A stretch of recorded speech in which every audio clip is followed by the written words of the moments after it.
Diane Williams had been invisible for 34 years, and she wore that invisibility like armor.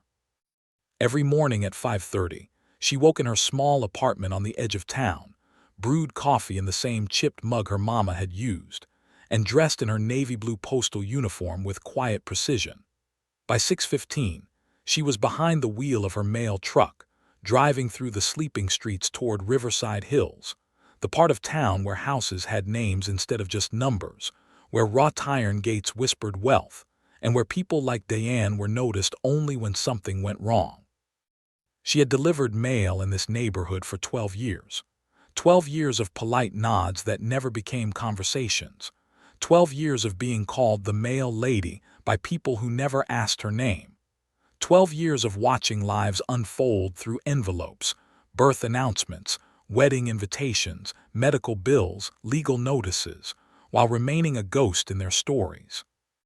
Diane didn't mind. Her mama, Dorothy, had taught her that being underestimated was sometimes the greatest gift God could give a black woman in America. "Baby," Dorothy used to say while braiding Diane's hair on Sunday evenings, "when folks don't see you, they show you who they really are." Dorothy Williams had been a nurse for 20 years before the hospital fired her. Not for incompetence, her patient care records were impeccable. Not for tardiness, she arrived an hour early every shift. They fired her for asking too many questions about why elderly black patients seemed to die faster than white patients with identical conditions, why their medications were frequently unavailable, why their families were rushed through end-of-life decisions. Dorothy had kept files, documented everything, reported it to supervisors, administrators, even the state medical board. They called her paranoid, combative, a troublemaker. Within 6 months, she couldn't get hired at any hospital in 3 counties. She spent her last working years as a private caregiver, her nursing degree reduced to changing bedpans in strangers' homes, her voice permanently silenced. Diane remembered the day her mama came home with that termination letter. Dorothy sat at their kitchen table, still in her scrubs, and cried, not from sadness, but from rage. "They're killing people, baby girl. Killing them slow and legal, and nobody cares because the ones dying don't matter to folks with power." That memory lived in Diane's chest like a stone. Now at 34, Diane had her own quiet rebellion. She noticed things, remembered things. In 12 years of delivering mail, she had developed a photographic memory for addresses, patterns, and the stories hidden in correspondence. She knew which houses received past due notices every month, which ones got legal documents from divorce attorneys, which ones had medical bills piling up behind doors that never opened anymore. On this particular Tuesday morning in late September, Diane pulled her mail truck up to 1847 Maple Street, the Whitmore estate. Margaret Whitmore, 78 years old, heiress to a cotton fortune built on the backs of enslaved people generations ago, philanthropist in name only, always insisted on collecting her mail personally. "Can't trust mail carriers," she'd told Diane once, smiling that smile that never reached her eyes. "You people have sticky fingers." Diane had counted to 10 in her head, smiled back, and said nothing. Being invisible meant swallowing words that could cost you everything. But today, something was wrong. The mail had been piling up for 3 weeks. Letters jutted from the ornate mailbox like crooked teeth. Diane had noticed on day 2, worried by day 5, and now, on day 21, she couldn't shake the cold feeling crawling up her spine. She gathered the accumulated mail and walked up the circular driveway, her shoes crunching on gravel that probably cost more per stone than her monthly rent. The house loomed before her, 3 stories of white columns and floor-to-ceiling windows, a monument to wealth that had never trickled down. Diane rang the doorbell, no answer. She knocked, still nothing. That's when she noticed the window beside the door was open just a crack. Not broken, just open, as if someone had needed air and forgotten to close it. And through that crack came a smell that made Diane's stomach turn. Not the smell of death, she would recognize that from her mama's nursing stories, but something almost worse. The smell of sickness, of unwashed skin, of a body slowly failing. Diane's hand trembled as she pulled out her phone. She thought of her mama, silenced and punished for caring too much. She thought of how many times she'd been told to mind her business, stay in her lane, not make trouble. She thought about how easy it would be to walk away, deliver the rest of her route, go home, and pretend she hadn't seen anything. But through that half-open window, Diane heard something that changed everything. A weak, muffled cry for help, barely human, desperate and alone. Diane Williams, the woman nobody saw, looked through the window into Margaret Whitmore's home and saw something that would make invisibility impossible. She dialed 911, her mama's words echoing in her mind.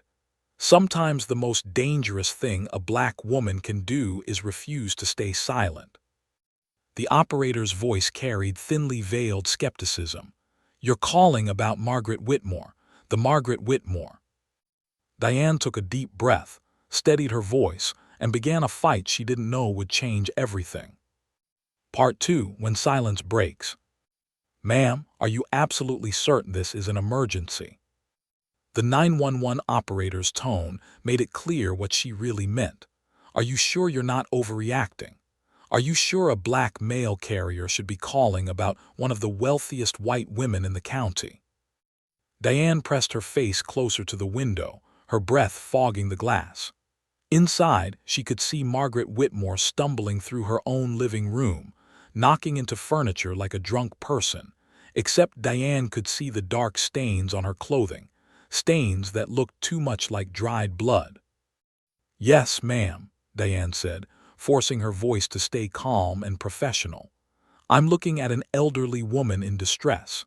She appears to have blood on her clothing and she's clearly unable to care for herself." "Mrs. Whitmore has a private physician," the operator said. "Perhaps you should contact—" "I need an ambulance at 1847 Maple Street," Diane interrupted, her mama's nursing instincts rising through her own voice.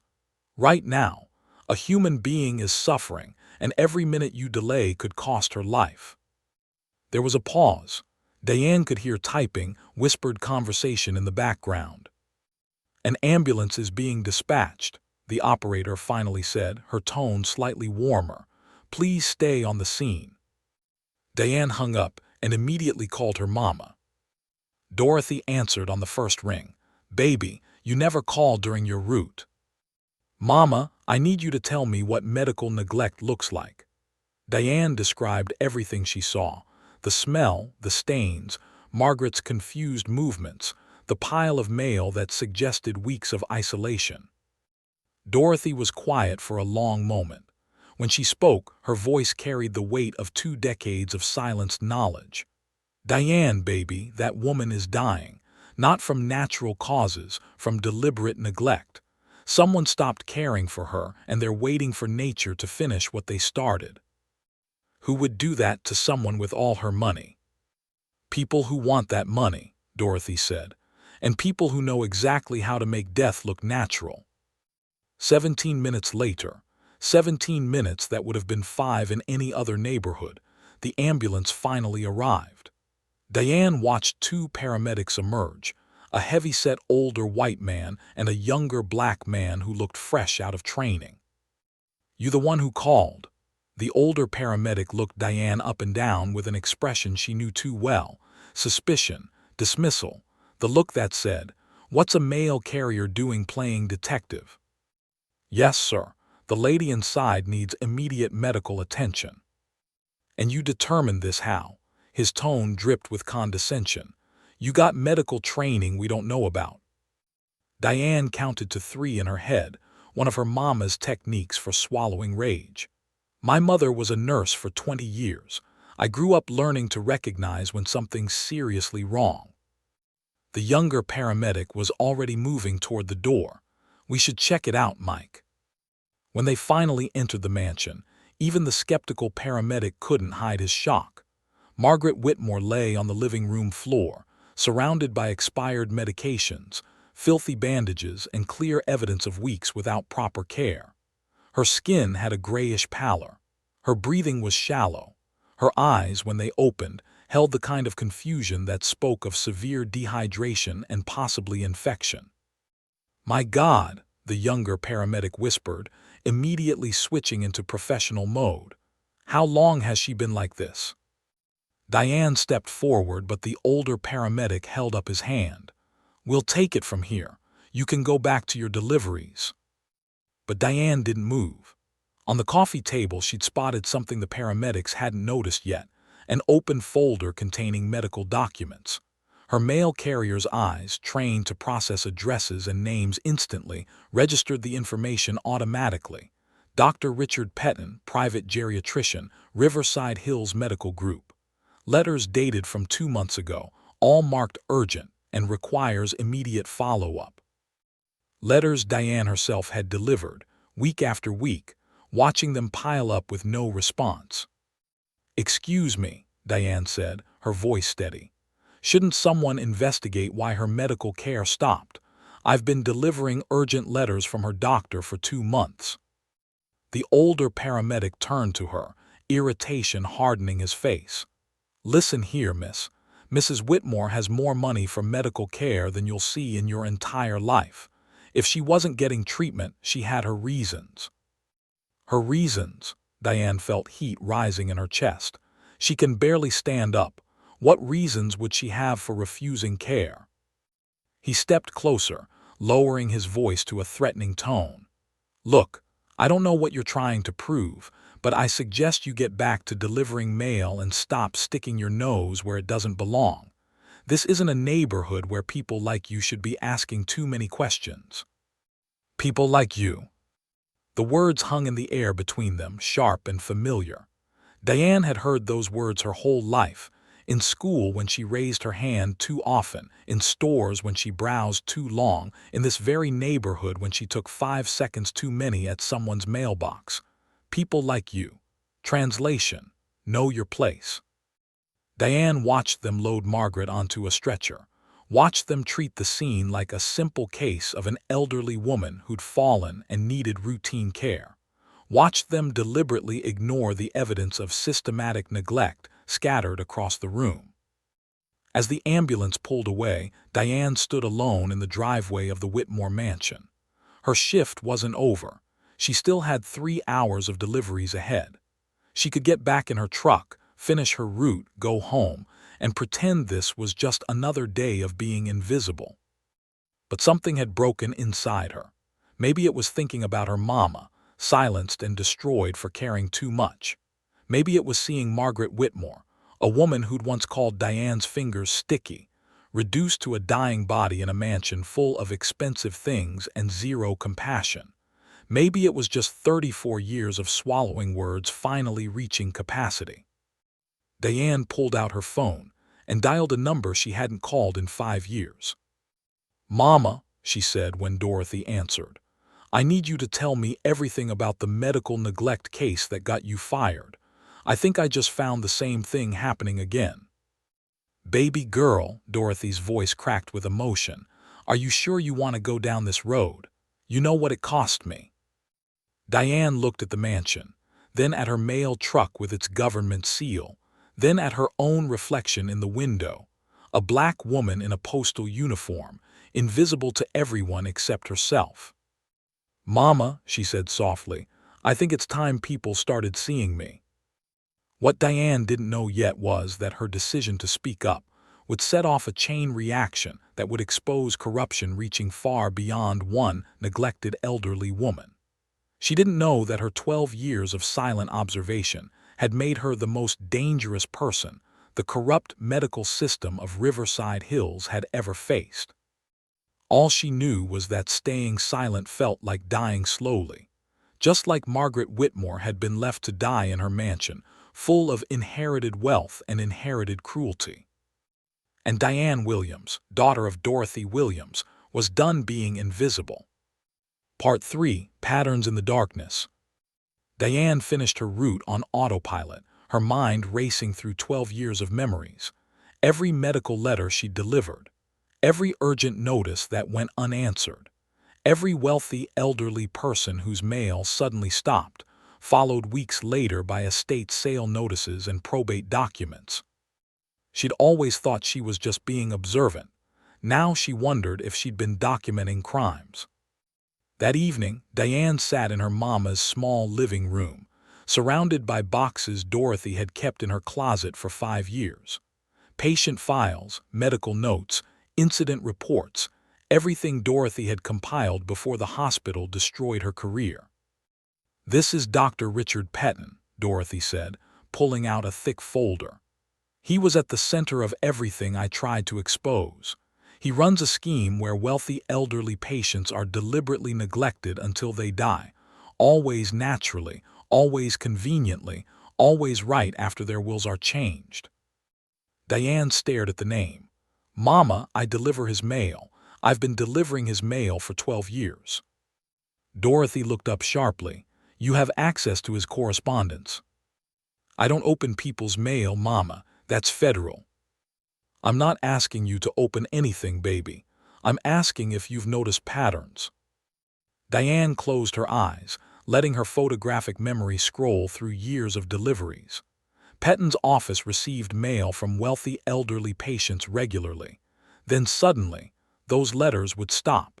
Within weeks, Diane would be delivering estate documents, probate notices, and correspondence from law firms handling inheritance disputes. 17 families, Diane whispered, her eyes snapping open. Over the last 10 years, at least 17 families where the pattern repeats exactly. Dorothy's hands trembled as she gripped her daughter's arm. "Diane, you're describing systematic murder disguised as geriatric care." "But alone, what can I do? They destroyed you for trying to expose this." "You're not alone this time," Dorothy said firmly. "And you have something I never had, documentation from an independent source. You're not a nurse with an agenda. You're a federal employee who happened to notice a pattern." Diane spent the next 2 hours cross-referencing her memories with her mama's files. Every name Dorothy had investigated 5 years ago appeared in Diane's mental catalog of delivered mail. The match was perfect and terrifying. At 9 o'clock that night, Diane made a call she'd been dreading. "Riverside Hills Gazette, this is Melissa Santos." "Ms. Santos, my name is Diane Williams. I'm a mail carrier, and I've just discovered evidence of systematic medical malpractice against elderly patients. Would you be interested in a story that could bring down the most corrupt medical scheme in the region?" There was a pause. "Ms. Williams, I get about 10 calls a week from people claiming medical conspiracies. What makes your case different?" "Because I have 12 years of delivery records stored in my memory. And I just saved the life of Margaret Whitmore, who was being left to die by Dr. Richard Pettin." Another pause, longer this time. "Margaret Whitmore, the heiress?" "Yes, ma'am." "Where can we meet?" 2 hours later, Diane sat across from Melissa Santos in an all-night diner on the edge of town. Melissa was a 35-year-old Latina journalist who'd built her career exposing corruption in powerful institutions. Her eyes were sharp, her questions sharper. "Tell me everything," Melissa said, recorder on, notebook open. Diane told her about finding Margaret, about the 17 families whose patterns matched her mama's investigation, about Dr. Pettin's urgent letters that went unanswered, about how natural deaths always came within months of will changes. "You're describing serial murder," Melissa said quietly. "I'm describing what my mama tried to expose 5 years ago, except now I can prove it." Diane pulled out her phone and showed Melissa something she'd spent the entire evening creating, a digital folder of photographs. For years, she'd been discreetly documenting suspicious patterns without fully understanding why. A letter marked "Urgent Medical Intervention Required" sitting in a mailbox for weeks. Probate documents arriving at houses where she'd just delivered hospice care notices. Estate sale flyers for people who'd been healthy 6 months earlier. "You've been building an evidence file for 12 years without knowing it," Melissa said, scrolling through hundreds of images. "Do you understand what you have here?"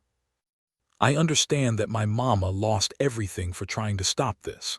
I understand that Margaret Whitmore almost died because nobody believed a black nurse 5 years ago.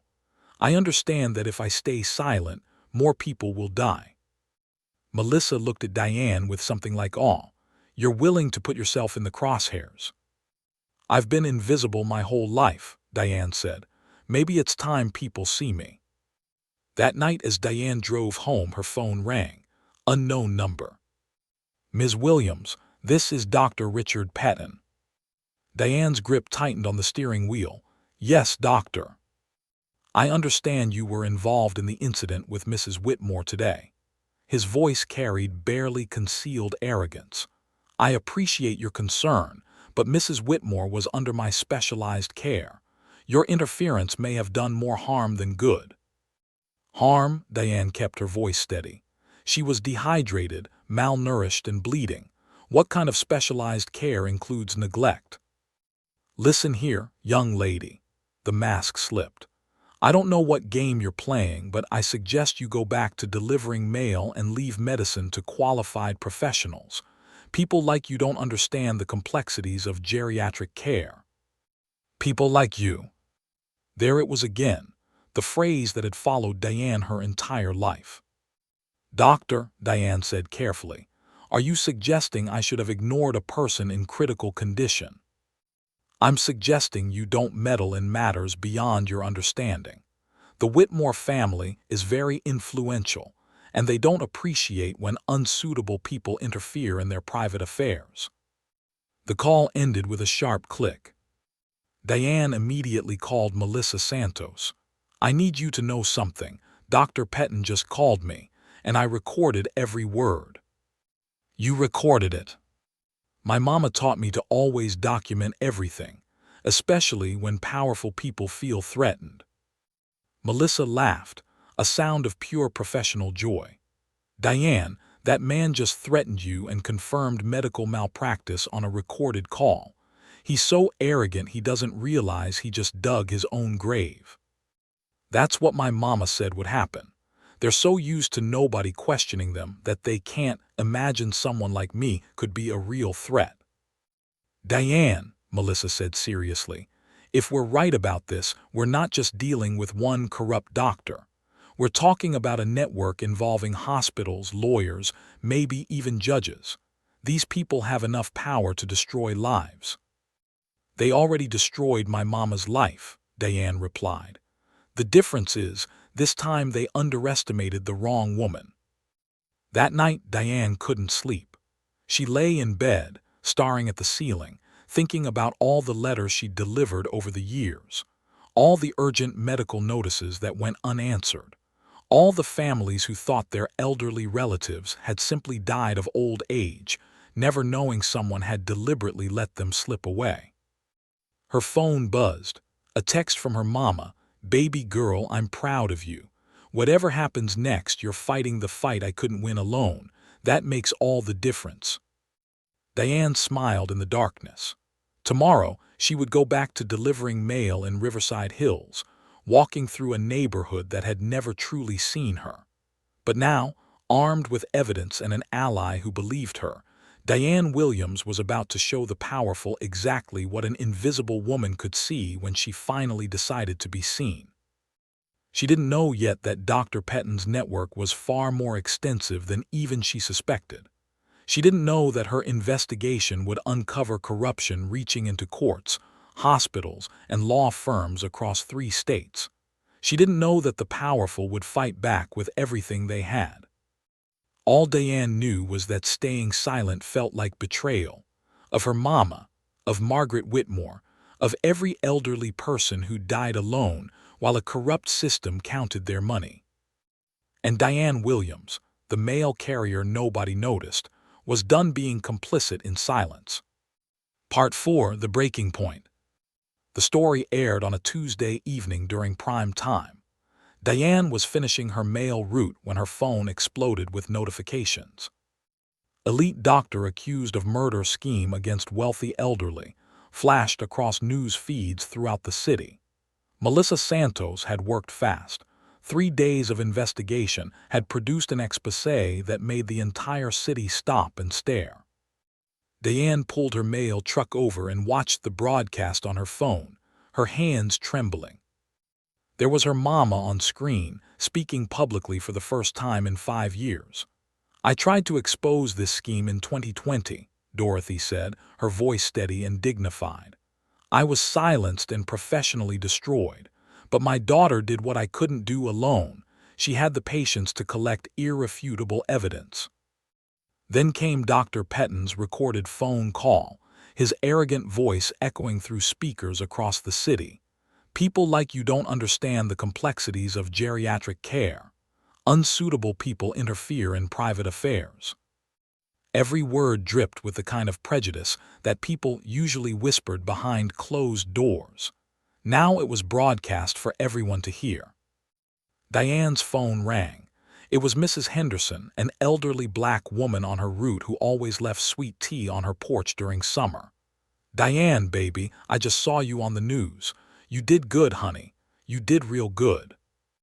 Then another call, and another. People from her neighborhood, people she delivered mail to for years, all calling to say they'd seen the story, they were proud, they'd always known she was special. But not everyone was celebrating. The next morning, when Diane arrived at the post office, her supervisor, a white man in his 50s named Frank Morrison, called her into his office.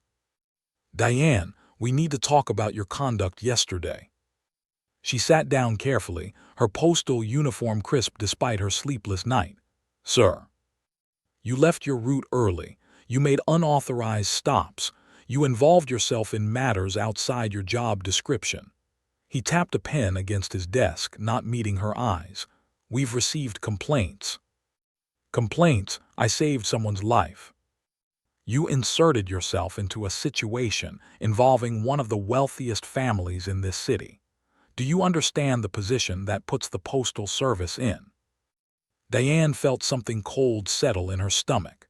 This was how it had started with her mama, first the praise for good work, then the questions about conduct, then the careful documentation of minor infractions that would build toward termination. "Sir, with respect, I called 911 because I witnessed a medical emergency. That's not outside my job description. That's basic human decency." "That's not what I'm hearing from certain community members." Frank finally looked at her. "They're saying you've been photographing their mail, documenting their personal correspondence.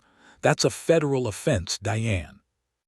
"I photographed envelopes and patterns of delivery. I never opened anyone's mail. I never violated federal law." "Nevertheless, there are concerns about your fixation on certain families." He leaned back in his chair. "I'm going to need you to take a few days off while we investigate these allegations."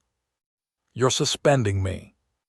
"I'm giving you paid leave while we sort this out, for your own protection."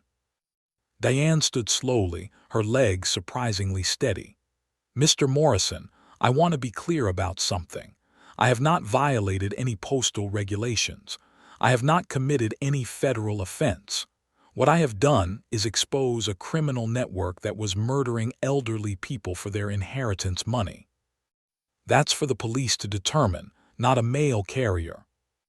The police ignored this for years. My mama tried to report it to every authority figure in this city, and they destroyed her career for it. If I hadn't spoken up, Margaret Whitmore would be dead right now. Frank's expression hardened. "Take the leave, Diane, that's not a request." She left his office and walked through the post office, aware of every eye on her. Some coworkers nodded support. Others looked away. She was no longer invisible, but visibility came with a price. Outside, a news van was waiting. Melissa Santos jumped out, microphone in hand. "Diane, is it true the post office is suspending you?" "They're calling it paid leave for my own protection." "Protection from what?" "From the consequences of doing the right thing, apparently." That evening, the story expanded. Hero mail carrier suspended after exposing medical corruption spread across social media. Comments flooded in, some supportive, some viciously cruel. She should mind her own business. Since when do mail carriers play detective? This is what happens when people don't know their place. But others wrote, "She saved my grandmother. This woman is a hero. We need more people like Diane Williams." Diane sat in her mama's living room, surrounded by the boxes of evidence they'd been organizing. Her phone wouldn't stop ringing. Reporters, lawyers, people claiming to have information about Dr. Pettin, people threatening her for ruining a good man's reputation. "Baby," Dorothy said softly, "you can stop now. You've done enough." "Mama, they're trying to silence me just like they silenced you." "I know, and I also know how much that costs." Dorothy sat beside her daughter. "I lost my career, my reputation, my sense of purpose. I don't want that for you." Diane looked at her mama, this strong woman who'd spent 5 years in professional exile, caring for other people's elderly parents in private homes because hospitals wouldn't hire her. Dorothy had sacrificed everything to speak truth to power, and power had crushed her. "Mama, what if we could have one back then? What if you'd had someone like Melissa Santos, someone who could amplify your voice? What if you'd had evidence they couldn't deny?" "But I didn't, baby. And by the time I realized I needed allies, it was too late." "Well, I have allies now." Diane squeezed her mama's hand. "And I have something else, 12 years of documented patterns they can't explain away. They can suspend me, they can try to discredit me, but they can't make the evidence disappear." Her phone rang again. This time it was an unknown number with a New York area code. "Ms. Williams, this is Attorney James Chen from the Civil Rights Legal Defense Fund. We'd like to offer you legal representation. Pro bono." Diane felt tears prick her eyes. "Why would you do that?" "Because what you're facing is exactly why good people don't speak up. They're trying to make an example of you, to show everyone else what happens when you challenge powerful interests. We'd like to make an example of them instead, to show what happens when they try to silence someone who's telling the truth." After she hung up, Diane looked at her mama. "They think suspending me will make me go away." "Will it?" Diane thought about Margaret Whitmore lying on her living room floor. She thought about the 17 families whose loved ones had died under Dr. Pettin's care. She thought about her mama, fired and blacklisted for caring too much. "No," Diane said, "it's going to make me louder." That night, Diane drafted a statement that Melissa Santos would broadcast the next day. "My name is Diane Williams. I'm a mail carrier who spent 12 years being invisible in Riverside Hills. I watched letters go unanswered. I watched urgent medical notices pile up. I watched patterns emerge that nobody else seemed to notice because nobody was paying attention to a black woman in a postal uniform. But I was paying attention, and I'm not going away." The breaking point had arrived. Diane could retreat into invisibility, or she could step fully into the light and accept whatever consequences came. She chose the light. Part 5: Building the Case. The Civil Rights Legal Defense Fund sent 2 attorneys to Diane's apartment the next morning. James Chen, a sharp-eyed Korean-American lawyer in his 40s, and Patricia Okonkwo, a Nigerian-American attorney who specialized in employment discrimination. "First things first," James said, setting up his laptop on Diane's small kitchen table. "The Postal Service can't fire you without cause, and doing the right thing isn't cause. We're going to make sure they understand that." "Second," Patricia added, "we need to organize your evidence into something a court can't ignore." For the next week, Diane's apartment became a war room. Her mama brought over all the files from 5 years ago. Melissa Santos contributed her investigative research, and Diane spent hours reconstructing 12 years of mail delivery patterns from memory, creating a timeline that made even the attorneys fall silent. "Diane," James said finally, staring at the spreadsheet she'd created, "this is extraordinary. You've documented a pattern of systematic medical neglect spanning over a decade, affecting at least 17 families, And you did it all without violating a single federal mail regulation. I just remembered what I saw. You didn't just remember, you understood what it meant. Most people would have delivered these letters and moved on. You recognized the pattern. Patricia pulled up another document. We need to talk about Dr. Pettin's phone call. That recording is going to be crucial, but we need to verify its authenticity and ensure it's admissible in court. It's authentic, Diane said quietly. I recorded it on my personal phone with a recording app I've had for years. In this state, only one party needs to consent to recording, and I consented. Smart, Patricia nodded. Your mother taught you well. Dorothy, sitting in the corner of the room, smiled for the first time in days.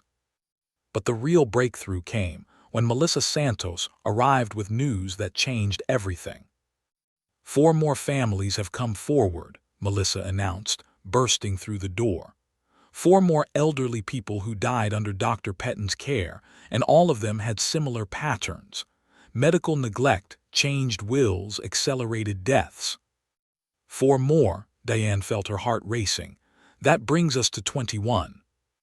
21 confirmed cases, James said. Diane, you're not just documenting medical negligence anymore. You're exposing one of the largest elder abuse schemes in the state's history. That afternoon, the state medical board announced an emergency investigation into Dr. Pettin's practice. By evening, 2 of his medical partners had released statements distancing themselves from him. By nightfall, the hospital where he held privileges had suspended his access pending investigation.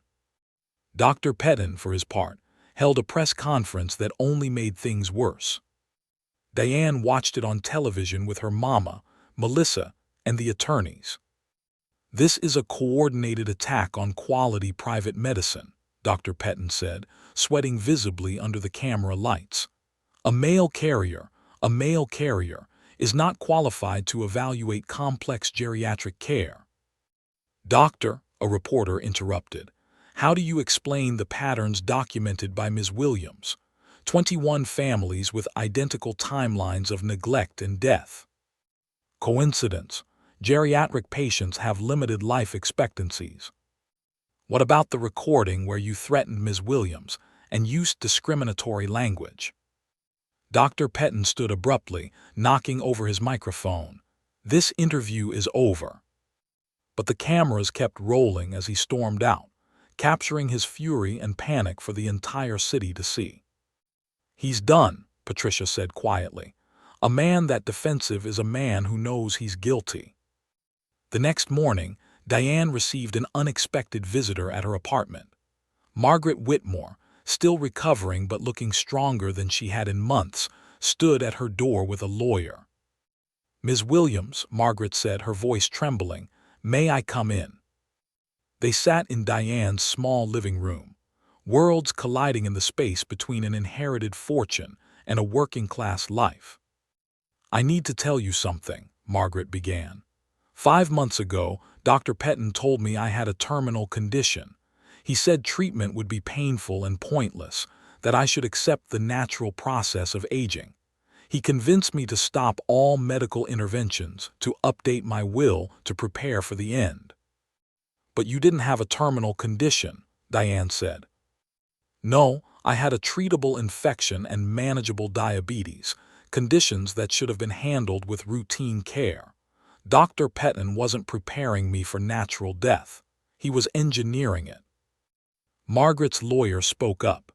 Mrs. Whitmore has agreed to provide full testimony about Dr. Pettin's treatment, or lack thereof, but she wants you to know something else. Margaret looked directly at Diane. I've spent my whole life benefiting from systems that exploited people who looked like you. I've lived in a bubble of wealth built on suffering I never acknowledged. You had every reason to walk past my house and let me face the consequences of my own prejudices. That's not who I am, Diane said quietly. I know. That's why I'm here. Margaret pulled out a document. I'm establishing a foundation, the Dorothy Williams Memorial Fund for Elder Care Reform. It will be dedicated to investigating medical neglect and supporting whistleblowers who expose corruption in geriatric care. Diane felt tears welling up. You're nomming it after my mama. Your mother tried to save lives 20 years ago and lost everything. You saved my life and are losing your career. It's time the people who benefit from these systems start making amends.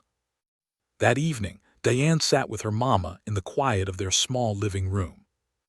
Baby girl, Dorothy said softly, do you understand what you've done? You didn't just expose Dr. Pettin. You've started something that's going to change how this entire system works. I was just doing what you taught me, Mama. Pay attention. Remember, don't look away when people are suffering. You did more than that. You gave a voice to all the people who died because nobody was paying attention. Diane looked at the walls of her small apartment, a space that had always felt like a safe hiding place from a world that didn't see her. Now those walls felt different, not like hiding, but like a foundation from which to build something bigger. Her phone buzzed. A text from Melissa. State Attorney General just announced a full criminal investigation. They're looking into all 21 cases. This is happening, Diane. You made this happen. Diane smiled, not the small, careful smile of a woman staying invisible, but the full, real smile of someone finally standing in her own power. Mama, she said, I think we're about to win the fight you started 20 years ago. Dorothy took her daughter's hand. No, baby, you already won it. Everything that happens now is just the world catching up. Outside, the lights of Riverside Hills glittered in the distance, that wealthy neighborhood where Diane had walked invisible for 12 years. Tomorrow, she would not be delivering their mail, but she had delivered something far more important: truth, justice, and proof that being underestimated was sometimes the greatest advantage of all. Part 6. The Walls Come Down. The State Attorney General's investigation moved faster than anyone expected. Within 72 hours of announcing the probe, investigators had seized Dr. Pettin's medical records, financial documents, and correspondence with 5 different law firms. What they found made national news. Diane watched the press conference from her mama's living room, surrounded by the attorneys, Melissa Santos and Margaret Whitmore, who had become an unexpected ally in the fight. We have evidence of a criminal network, the Attorney General announced, her face grave, involving doctors, estate attorneys, and at least 3 judges who expedited probate proceedings. 21 elderly patients were systematically neglected, their deaths accelerated to benefit heirs who had financial arrangements with Dr. Pettin's organization. The room erupted with questions from reporters. Are you saying this was organized murder? We're saying this was a conspiracy to commit manslaughter through medical neglect, yes. How was this allowed to continue for so long? The Attorney General paused, then looked directly at the camera. Because the victims were elderly, their deaths appeared natural, and the one person who tried to expose this scheme 10 years ago, Nurse Dorothy Williams, was silenced and discredited by the very institutions meant to protect patients. In Diane's living room, Dorothy began to cry, not from sadness, but from vindication after a decade of being called paranoid, combative, and troublesome. Mama, Diane whispered, wrapping her arms around her mother, they finally hear you. The investigation expanded rapidly. Bank records showed Dr. Pettin had received over $2 million in consulting fees from families whose elderly relatives died under his care. Estate attorneys had paid him referral bonuses. One judge had received campaign contributions from Dr. Pettin's medical group days before expediting inheritance cases. But the most damning evidence came from an unexpected source. Dr. Pettin's former office manager, a 58-year-old white woman named Linda Garrett, walked into the Attorney General's office with 10 years of carefully hidden records. She had kept copies of everything: schedules showing missed appointments Dr. Pettin claimed to have attended, medications he prescribed but never authorized for fulfillment, medical reports he falsified to justify ending treatment. "I knew something was wrong," Linda told Melissa Santos in an exclusive interview. "But Dr. Pettin was powerful and I was just an office manager. Who would believe me?" "A black mail carrier believed you," Melissa said. "Without even meeting you, Diane Williams documented the same patterns you were seeing." Linda looked directly into the camera. "Ms. Williams, if you're watching this, thank you. You gave me the courage to come forward. You showed me that one person telling the truth can actually matter." The walls were closing in on Dr. Pettin, but he wasn't going down quietly. His attorneys held another press conference, this time attacking Diane directly.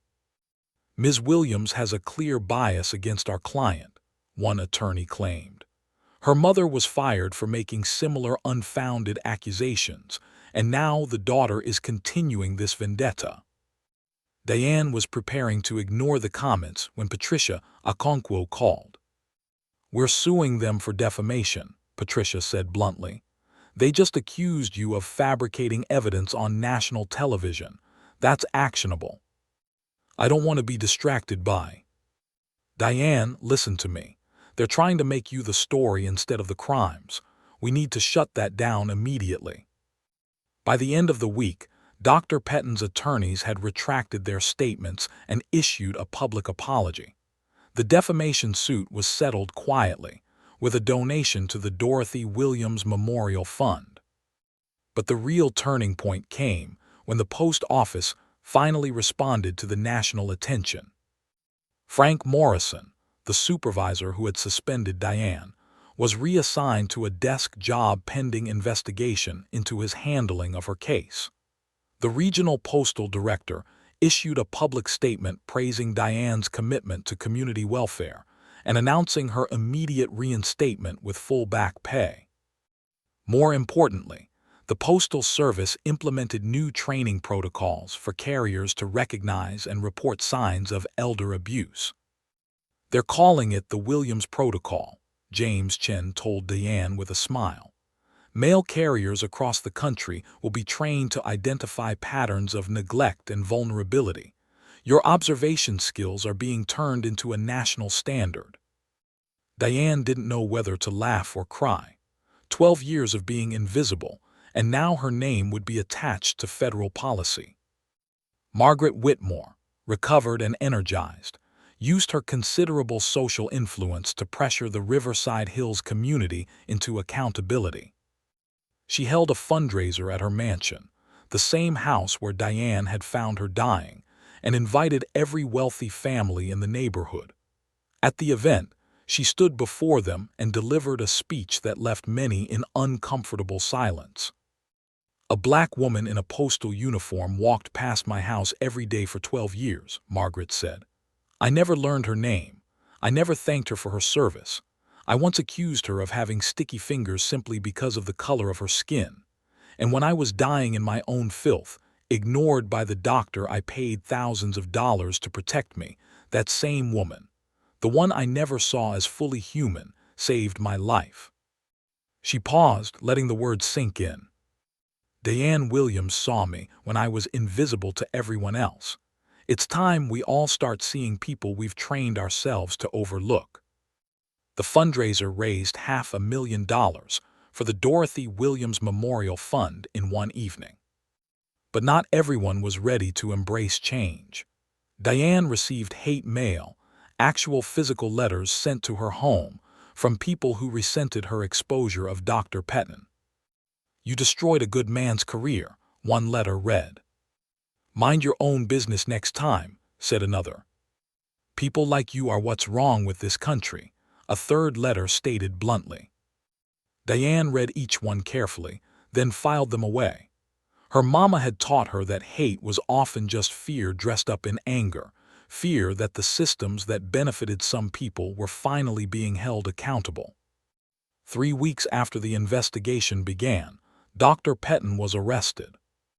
The charges: 21 counts of manslaughter through medical neglect, conspiracy to commit fraud and racketeering. 3 judges were suspended pending investigation. 5 estate attorneys lost their licenses. 2 hospital administrators resigned. The local news showed Dr. Pettin being led from his home in handcuffs, his face a mask of fury and disbelief. This was a man who had operated with impunity for over a decade, convinced that his status and connections made him untouchable. He had forgotten that systems built on silence only work when everyone stays silent. And Diane Williams had refused to be quiet. That evening, Diane sat on her small apartment balcony, watching the sun set over the city. Her mama joined her, bringing 2 cups of sweet tea. "How are you feeling, baby girl?" "Tired," Diane admitted, "but good, like something that was broken is finally being fixed." "You know this isn't over," Dorothy said gently. "The trial will take months. There will be appeals. Some people will never accept that you were right." "I know, Mama. But you also know that 21 families now have answers, that elderly people across this state will be safer because you refuse to look away. That matters more than any hate mail or lawsuit."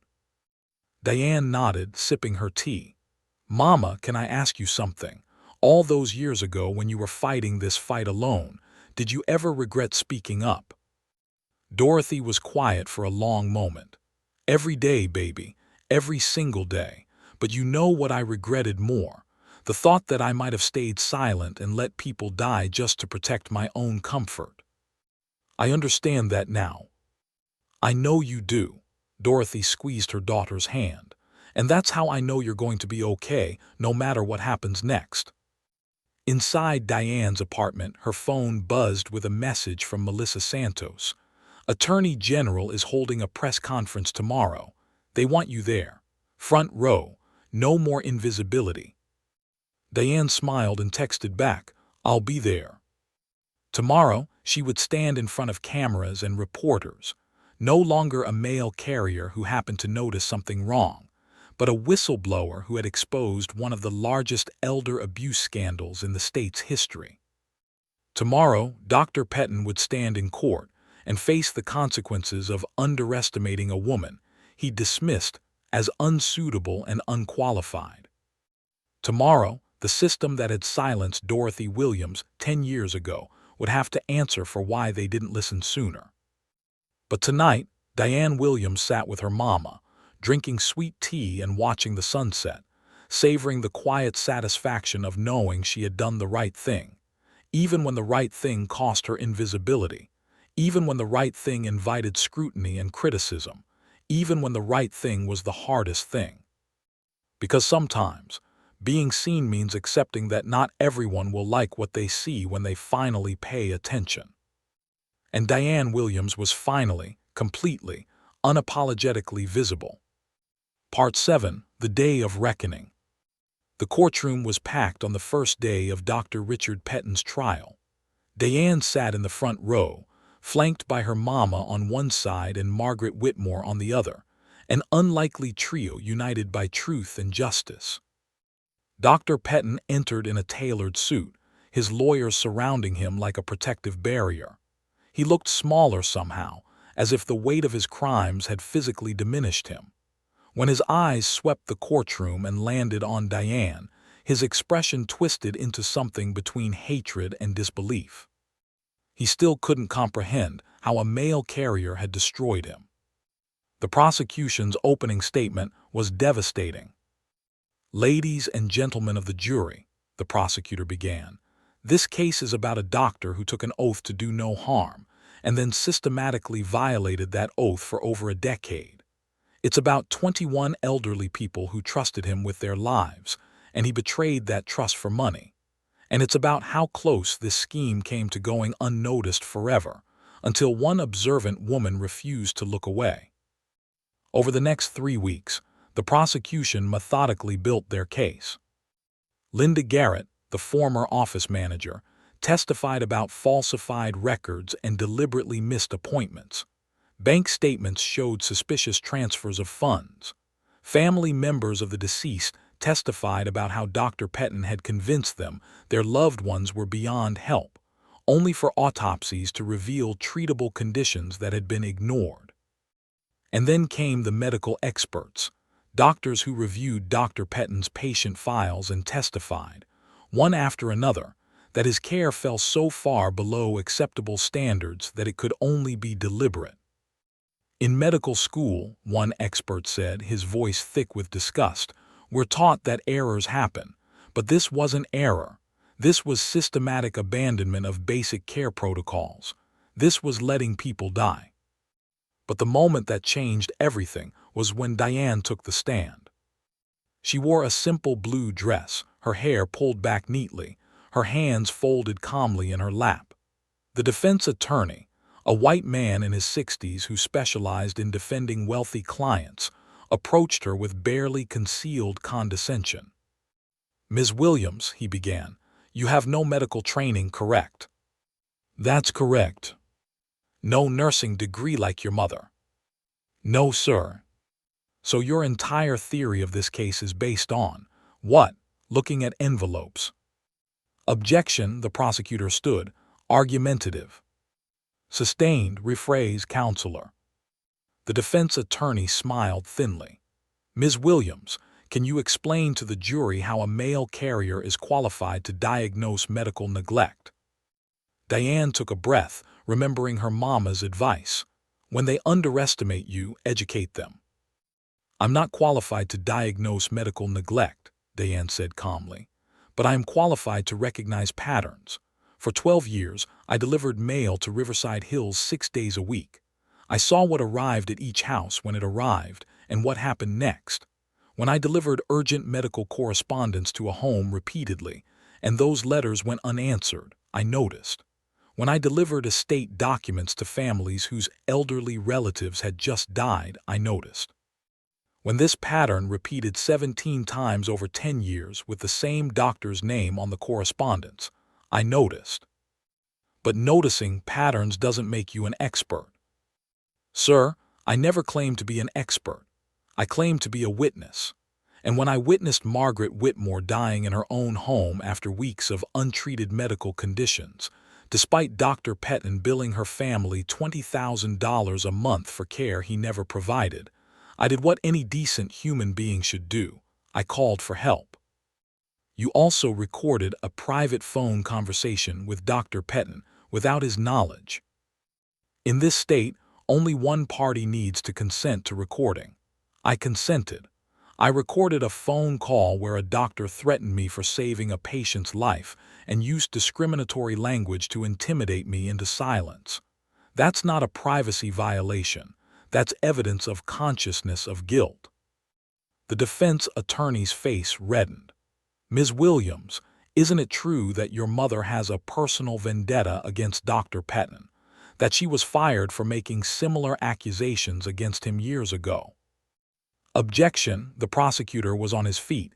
"Relevance." "Your Honor, it goes to bias." "My mother," Diane interrupted, her voice rising for the first time, "was fired for documenting the exact same patterns of neglect I discovered independently. She was silenced because she was a black nurse asking uncomfortable questions about why poor and black patients were dying at higher rates. Now I'm being questioned because I'm a black mail carrier who noticed wealthy white patients dying under suspicious circumstances. The pattern isn't bias, sir. The pattern is that this system will do anything to silence people who point out when doctors are killing their patients." The courtroom erupted. The judge banged his gavel, but Diane sat calmly, her hands still folded, her eyes locked on the defense attorney. In that moment she wasn't invisible, she was undeniable. The defense attorney had no more questions. When Margaret Whitmore testified, she brought the jury to tears. "Dr. Pettin told me I was dying," she said, her voice shaking.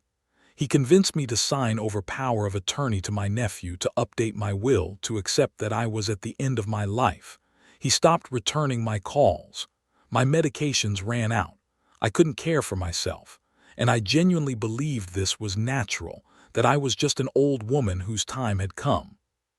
"What changed?" the prosecutor asked gently. "Diane Williams looked through my window and saw I was dying. A woman I had treated with dismissal and prejudice for 12 years saw me as a human being worth saving. And because of her, I'm alive. I'm here. And I'm testifying that Dr. Pettin tried to kill me slowly enough that it would look like nature. The defense tried to discredit her, suggesting she was confused or mistaken. Margaret looked at the defense attorney with steel in her eyes. "Sir, I'm 78 years old, not senile. I know the difference between natural aging and being left to rot in my own home, while a doctor charges my family a fortune for care he never provided." On the final day of testimony, the prosecution played Dr. Pettin's recorded phone call to Diane. The jury heard his arrogance. "People like you don't understand the complexities of geriatric care." They heard his threats. "This isn't a neighborhood where people like you should be asking too many questions." They heard his contempt. "Leave medicine to the qualified professionals." And they saw, playing out in real time through that recording, exactly who Dr. Richard Pettin was. A man so convinced of his superiority and invincibility that he threatened the very person who had caught him. The closing arguments were brief. The evidence spoke for itself. After 3 days of deliberation, the jury returned with their verdict. Guilty on all 21 counts of manslaughter. Guilty on conspiracy charges. Guilty on fraud and racketeering. Dr. Pettin showed no emotion as the verdict was read. His lawyers immediately announced plans to appeal. But in the courtroom, 21 families who had lost grandparents, parents, and loved ones, wept with relief. Outside the courthouse, reporters swarmed Diane. "How does it feel to have brought down one of the most respected doctors in the region? What's next for you? Do you consider yourself a hero?" Diane stood at the microphone, her mama beside her, and spoke with the same calm authority she'd shown on the stand. "I'm not a hero. I'm a mail carrier who paid attention. The real heroes are my mother, who tried to expose this scheme 10 years ago and was destroyed for it. Linda Garrett, who kept evidence even when she was afraid to come forward. Margaret Whitmore, who had the courage to admit she'd been victimized despite her wealth and status. And every family member who trusted that justice could still matter, even when the system had failed them. What message do you have for people who say you overstepped your position?" Diane smiled, not her small, invisible smile, but a full expression of hard-won confidence. "I have a message for anyone who thinks saving lives is overstepping. Your position doesn't determine your humanity. Your job title doesn't limit your moral obligation to help people in crisis. Being underestimated doesn't mean you should underestimate yourself. And being invisible doesn't mean you shouldn't see injustice happening right in front of you."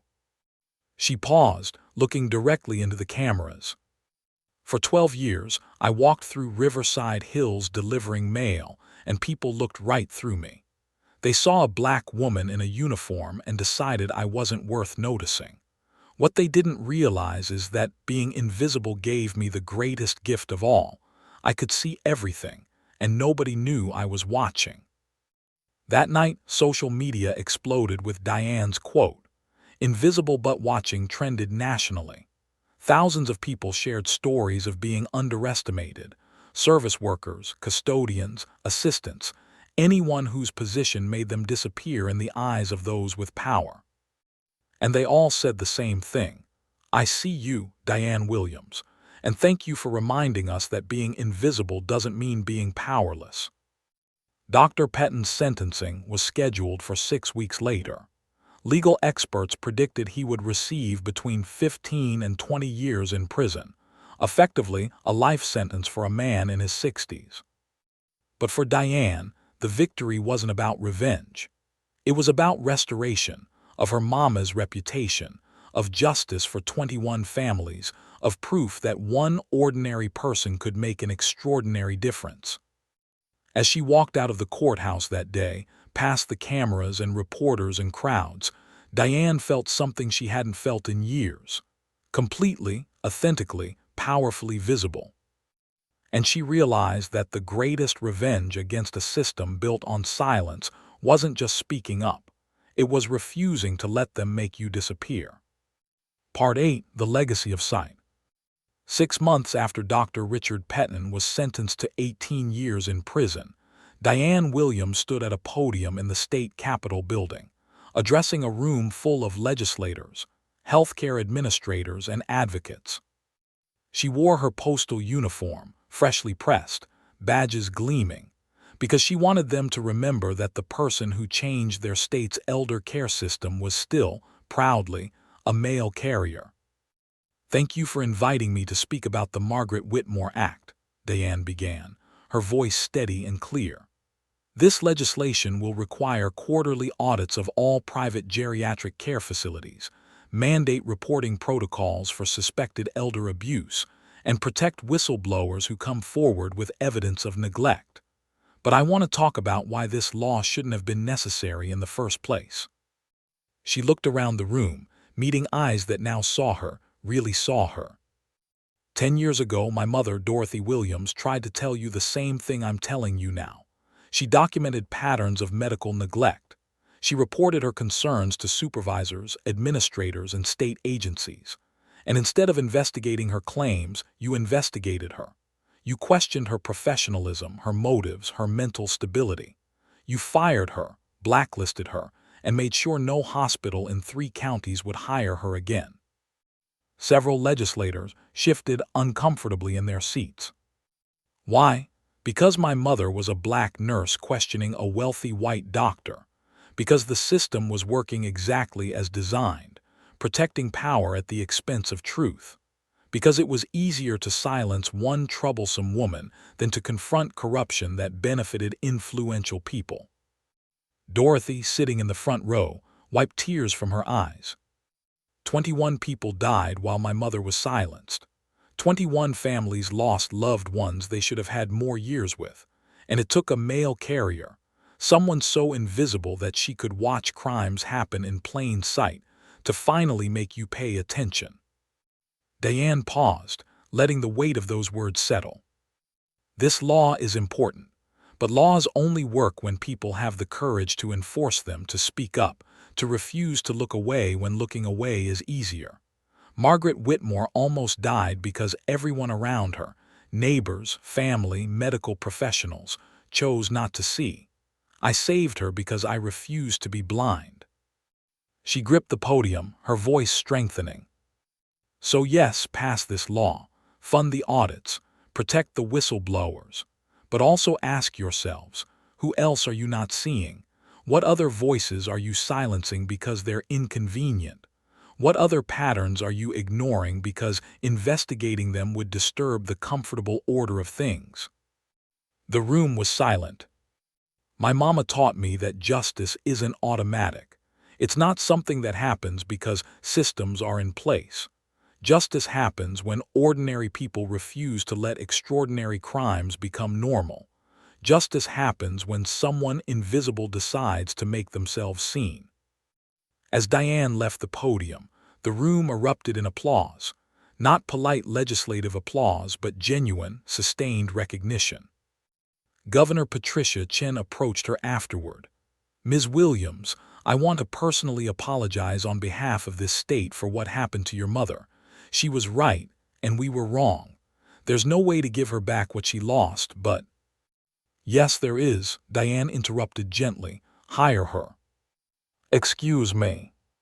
The Dorothy Williams Memorial Fund is expanding into an oversight organization for elder care reform. My mother is 66 years old. She has 40 years of healthcare experience, and she's the most qualified person in this state to lead that work. Hire her. Give her the position she should have had all along." The governor smiled. "Consider it done." 3 weeks later, Dorothy Williams stood in a brand new office, surrounded by a staff of investigators and advocates, officially appointed as the state's first director of elder care protection. "Mama," Diane said, helping her mother arrange pictures on her desk, "how does it feel?" Dorothy looked around the office, a space of power and influence. the kind of position that had been kept from her for a decade because she dared to speak truth. "It feels like coming home," Dorothy said softly. "Except this time I'm not alone. This time I have a daughter who taught me that being silenced once doesn't mean staying silent forever."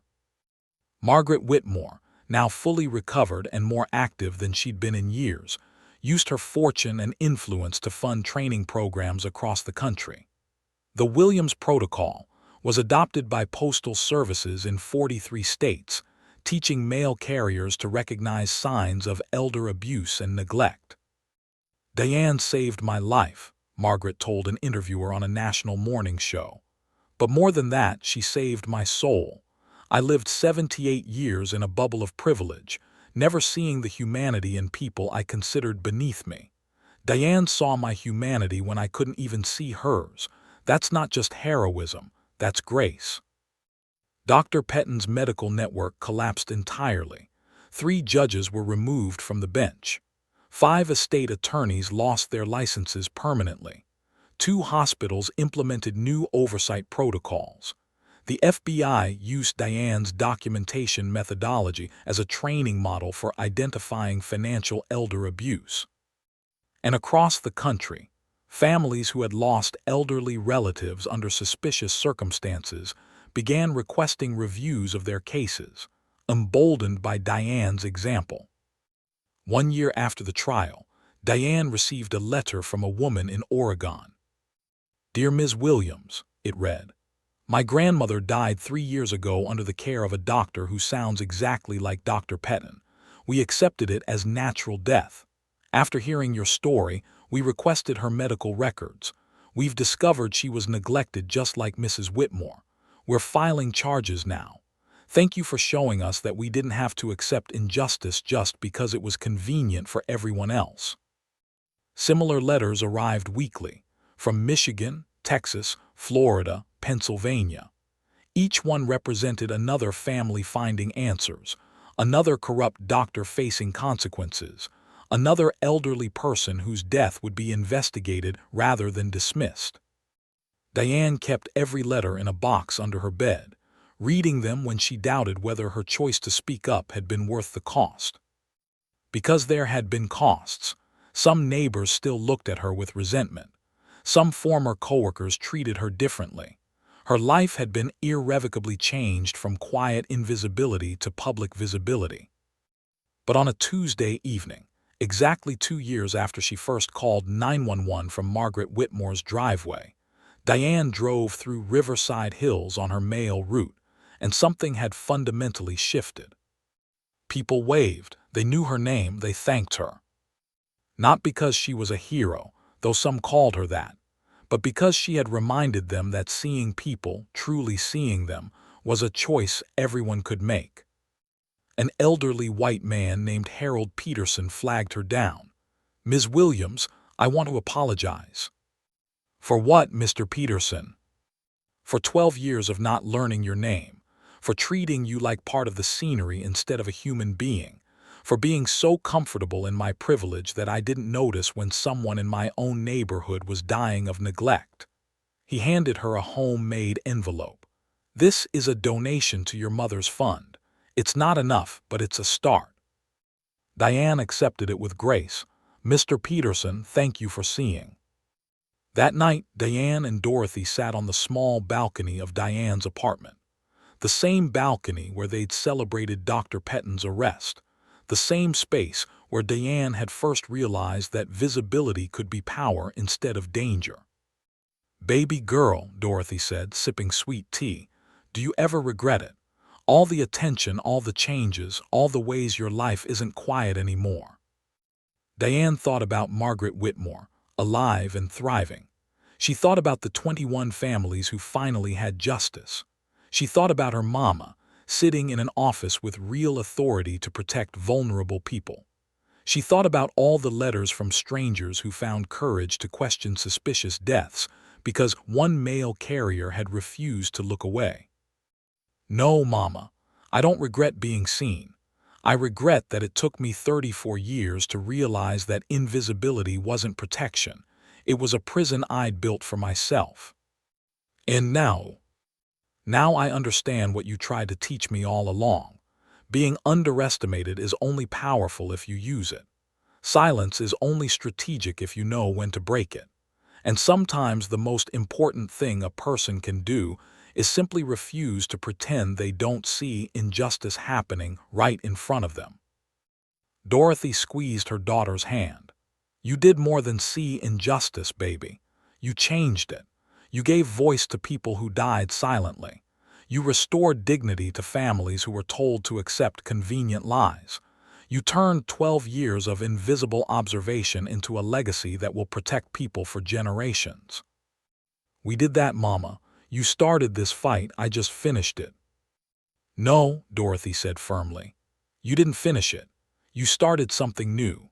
This isn't the end of a story about exposing one corrupt doctor. This is the beginning of a movement where people finally understand that everyone, regardless of their job, their background, their visibility, has the power to change systems that aren't working. In the distance, the lights of Riverside Hills sparkled against the darkening sky. That neighborhood where Diane had walked invisible for 12 years now held a different meaning. Not a place where she was overlooked, but a place where she had proven that being overlooked was the greatest disguise for dismantling corruption.